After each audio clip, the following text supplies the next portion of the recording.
Dear students, PDS group online classes में आपका स्वागत है। मैं रमेश सर। आज आप लोग को कक्षा 11 विषय रसायन विज्ञान पाठ 2 पाठ का नाम है परमाणु की संरचना। इसमें आपका क्या है, मैं परमाणु मॉडल के बारे में पढ़ा रहा था। तो अब ये है रदरफोर्ड का नाभिकीय परमाणु मॉडल। रदरफोर्ड का नाभिकीय परमाणु मॉडल। देखिए रदरफोर्ड ने अपने नाभिकीय परमाणु मॉडल में क्या बताया है कि इनके परमाणु मॉडल के द्वारा क्या निष्कर्ष निकाला गया है, तो उसके बारे में आज हम चर्चा करेंगे। तो रदरफोर्ड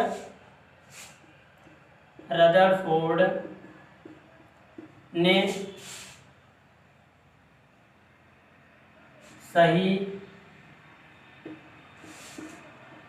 संरचना परमाणु की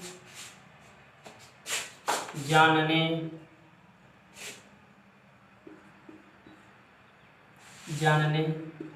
के लिए सन 1911 में एक महत्वपूर्ण प्रयोग किए।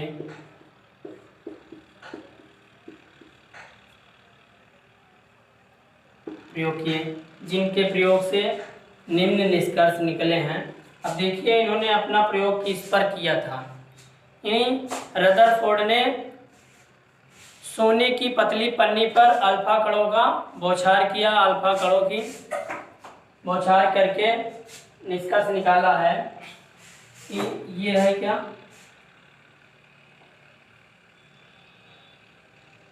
सोने की पतली पन्नी, जिसको हमने क्या कहा, परमाणु। और इसका ये क्या है, केंद्र है, जिस पर परमाणु का समस्त द्रव्यमान क्या होता है, निहित होता है।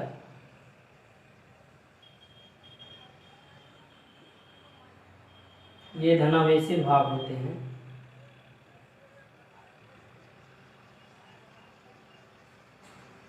तो ये हुआ। तो रदरफोर्ड ने क्या किया, अल्फा कणों का बौछार किया।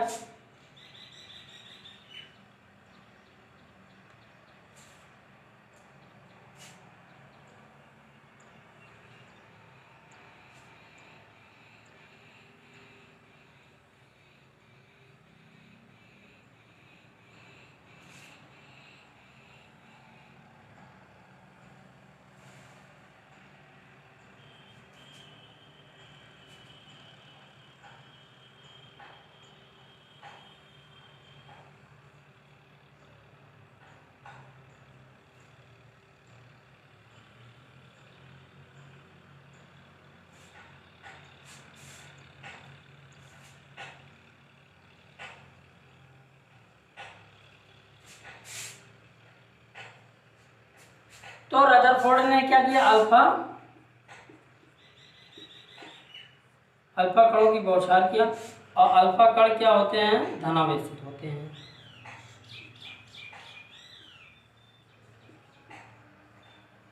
धनावेशित होते हैं।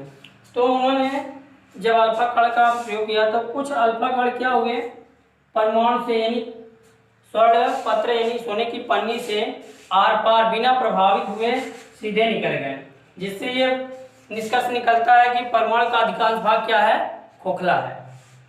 अब कुछ अल्फा कण क्या हुए, यानी 90 या अधिक कोण पर क्या हुए, प्रकीर्णित हो गए, जिससे ये निष्कर्ष निकलता है कि परमाणु का अधिकांश भाग क्या है, धनावेशित है। और कुछ अल्फा कण क्या हुए, अपने ही मार्ग में, ये देखिए इस तरीके से अपने ही मार्ग में वापिस आ गए। इससे यह निष्कर्ष निकलता है कि परमाणु का यानी जो परमाणु का समस्त धनावेश होता है केंद्र में निहित होता है। इससे ये पता चला, जिससे केंद्र क्या होता है, धनावेशित होता है। और अल्फा कण भी धनावेशित होते हैं। और किरण को क्या कर दिए, प्रतिकर्षित कर दिए, मतलब उसी दिशा में प्रकीर्णित कर दिए। इससे यह निष्कर्ष निकलता है कि परमाणु का जो केंद्र होता है अत्यधिक ठोस होता है, जिसे हम क्या कहते हैं, नाभिक कहते हैं। तो ये रदरफोर्ड का अल्फा प्रकीर्णन का निष्कर्ष है। अब इसके निष्कर्ष यानी प्रेक्षण को हम लिख लेते हैं। ये आपका फिगर दर्शाया गया है और ये क्या है, अल्फा कण है जिनका इन्होंने प्रयोग किया है। और ये नाभिक का क्या है, केंद्र है, जहाँ पर परमाणु का क्या होता है, समस्त द्रव्यमान निहित होता है। उसे हम क्या कहते हैं, नाभिक कहते हैं।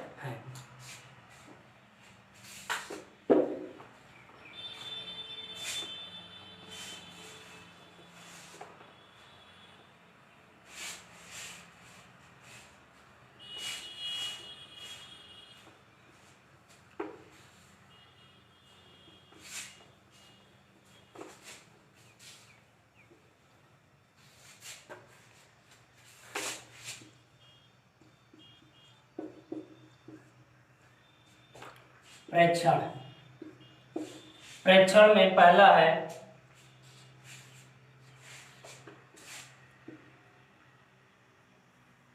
अधिकांश अल्फा कण स्वर्णपत्र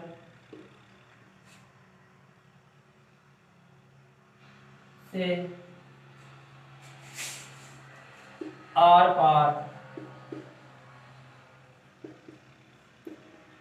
बिना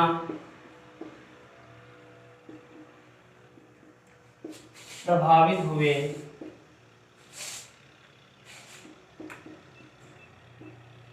निकल जाते हैं। इससे यह निष्कर्ष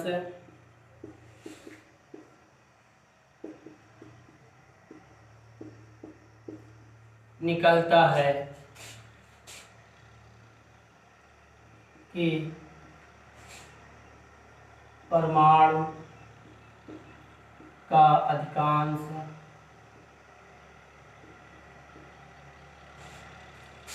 भाग खोखला है। दूसरा पॉइंट है कुछ अल्फा कण 90 अंश या अधिक कोण पर प्रकीर्णित हो जाते हैं, जिससे यह पता चलता है कि परमाणु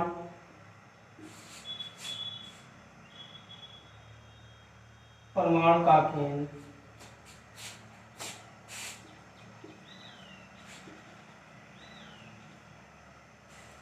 धनावेशित होता है।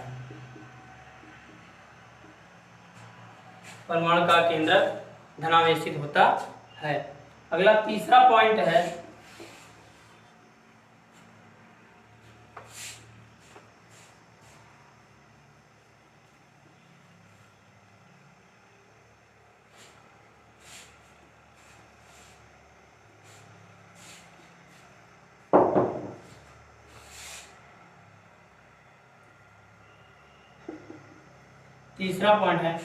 कई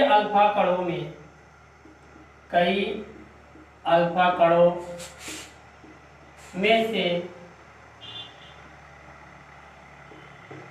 एक अल्फा कण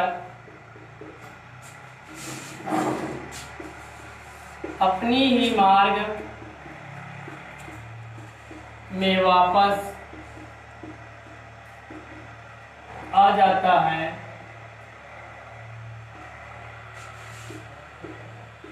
इससे यह निष्कर्ष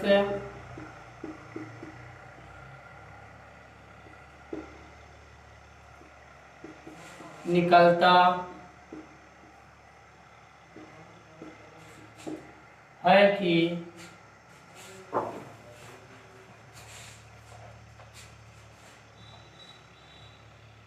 परमाणु का अधिकांश द्रव्यमान उसके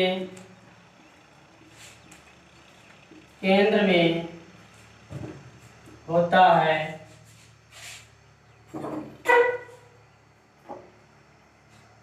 जिसे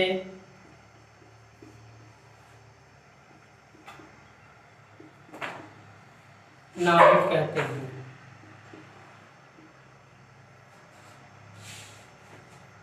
क्या है तीसरा? कई अल्फा कणों में से एक अल्फा कण अपनी ही मार्ग में वापस आ जाता है।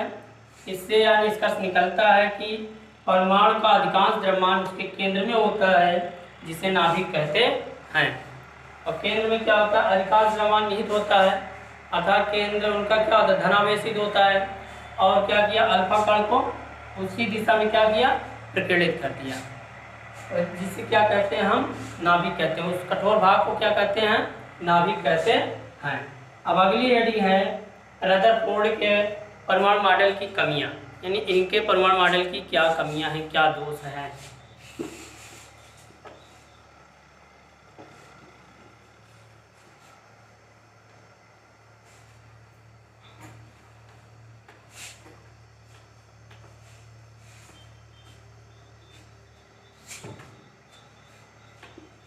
रदरफोर्ड के परमाणु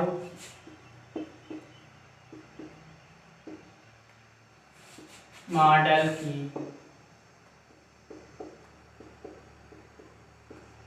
कमियां। पहला है नाभिक की स्थायित्व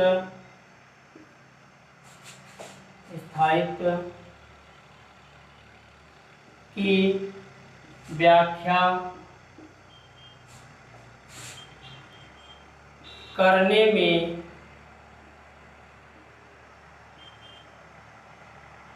असफल रहा। और दूसरा है रेखीय स्पेक्ट्रम की व्याख्या करने में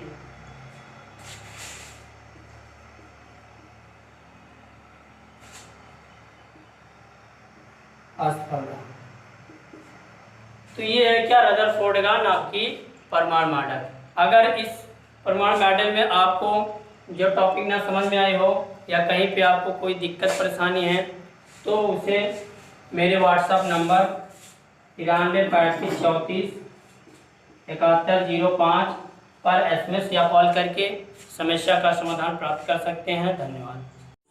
सब्सक्राइब कीजिए हमारे चैनल को और बेल दबाना ना भूलें ताकि अगले वीडियो का नोटिफिकेशन आपको आसानी से मिल सके।